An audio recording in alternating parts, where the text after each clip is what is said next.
সরকারি দুটো blood centre আছে। আগে ব্লাড ব্যাংক বলা হতো, এখন সেটা চেঞ্জ করে ব্লাড সেন্টার নাম হয়েছে। সেই দুটো ব্লাড সেন্টারে অর্থাৎ বালুরঘাট ব্লাড সেন্টার এবং গঙ্গারামপুর ব্লাড সেন্টার, দুটো ব্লাড সেন্টারে রক্তের ভান্ডার শূন্য। যদি মনে করেন যে এই রক্ত কোথা থেকে আসবে,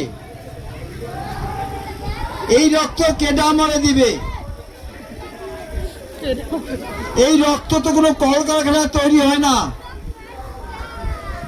আমাদের মঞ্চে বসে আছেন আমাদের দক্ষিণ দিনাজপুর বললে ভুল হবে, পশ্চিমবঙ্গের মধ্যে শিল্পের প্রতি রাজেশ কৈতান স্যার বসে আছেন। তো সেইখানে দাঁড়িয়ে আমরা রাজেশ আগরওয়াল বসে আছেন, সেইখানে দাঁড়িয়ে যে আজকে যে ভয়াবহ রক্তের যে সংকট, আগে আমরা গ্রামে গঞ্জে দেখেছি রক্তদান শিবির করবার জন্য যে আমরা এত রক্ত আমরা শিবির বন্ধ করে দিতাম রক্তের অভাব, রক্তের জন্য আমরা বলতাম পরে একটা ডেট করুন, আপনাদের রক্ত নেওয়া হবে।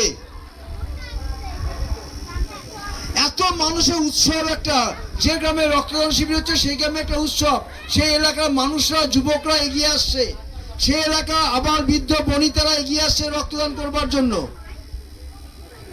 এখন আমরা যত ক্লাবগুলো কাছে যাচ্ছি, কি করুন অবস্থা, প্রতিদিন মানে আমরা হাত ধরছি, আমরা যারা রক্তদান নিয়ে কাজ করি, দক্ষিণ Dinajpur voluntary blood donors forum, যার চেয়ারম্যান ডিএম সাহেব, ভাইস চেয়ারম্যান এসপি সাহেব, সিএমও সাহেব, আর আমি হচ্ছেন জেনারেল সেক্রেটারি সুশান্ত কুণ্ডু। এই যে প্রতিনিয়ত ক্লাবগুলোর কাছে যাওয়া, সরকার আগের গভর্নমেন্ট অনুদান দিত, সেই অনুদান নিয়ে চলতেন যারা, তাদের কাছে আমরা প্রতিনিয়ত যেতাম, বলতাম যে একটি রক্তদান শিবির করুন, সামাজিক কাজে এগিয়ে আসুন।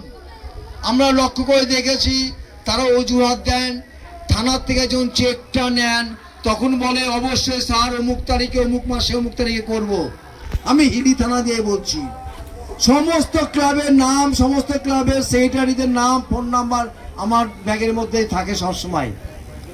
এখন যদি তাকে বলতে যাই আজকে মে মাস, আপনি টাইম দিয়েছিলেন 20 তারিখে করবেন বা 8 তারিখে ঠেলা